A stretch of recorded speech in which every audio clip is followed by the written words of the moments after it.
আশা করি আপনারা ভালো আছেন। দেখে নিন 28/12/2024 শনিবার শুভ সংখ্যা বা লাকি নাম্বার।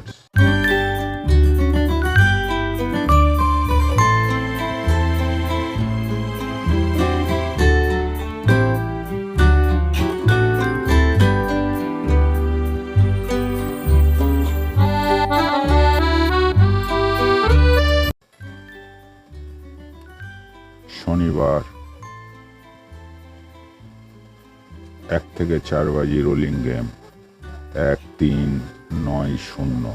প্রতিটা ঘরে 2টো করে প্রার্থী দেওয়া আছে, আশা করি পাস হয়ে যাবে বন্ধুরা। 1 থেকে 8 বাজি 2 ডিজিট রোলিং গেম 1, 4। 1-এর একটা প্রার্থী, 4-এর একটা প্রার্থী দেওয়া আছে। 1 টাইম পাস হয়ে গেলে ছেড়ে দেবেন।